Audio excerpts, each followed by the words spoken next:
श्रीशनिकवचं नारद उवाच शृणु सुव्रतवाक्यामि शनिके विघ्ननाशनं कवचं सर्वसिद्ध्यर्थं पठस्व प्रयतः शनिं। शनिरुवाच श्रीगणेशाय नमः। अस्य श्रीशनैश्चक्रकवचस्तोत्रमन्त्रस्य कश्यपऋषिः अनुष्टुप्छन्दः शनैश्चरे देवता संबीजं मम शक्तिः संकिलाकं शनैश्चरप्रीत्यर्थं कवचपठे विनियोगः। करन्यास ॐ स्वं अंगुष्ठाभ्यां नमः। ॐ मम तर्जनीभ्यां नमः। ॐ स्वं मध्यमाभ्यां नमः। ॐ स्वं अनामिकाभ्यां नमः। ॐ मम कनिष्ठिकाभ्यां नमः। ॐ स्वं करतलकरपुष्टाभ्यां नमः।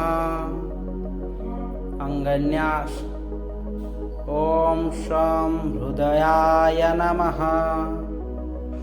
ॐ मम शिरसे स्वाहा।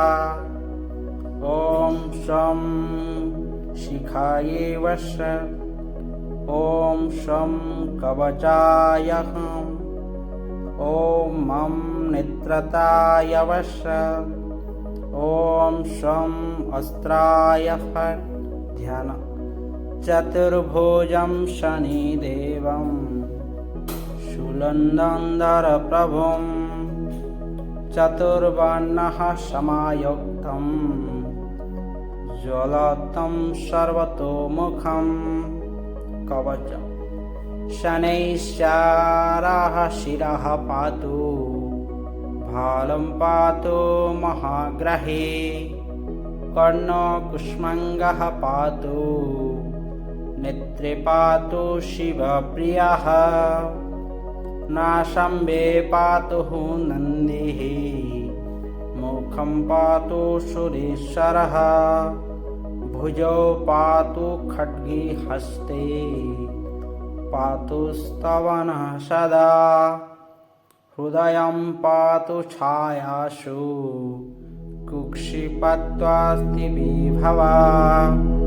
नाभिं पातु सुरश्रेष्ठः मणिः पातु ग्रहाधिपः जङ्घे पातु जनेशस्य पादो भक्तः प्रियः सदा अन्धकूपे च सम्प्राप्ते राजा पातु शनैश्चरः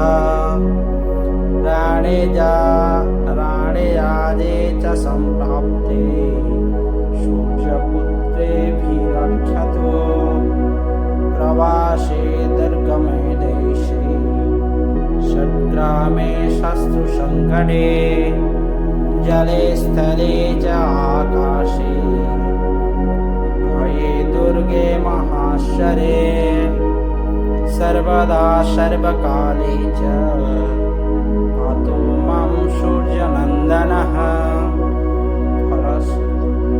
इदं कवचमज्ञात्वा यः पठे मानवः गुणां तेन पीडयति राजा शूरशर्वेण संशयः इति।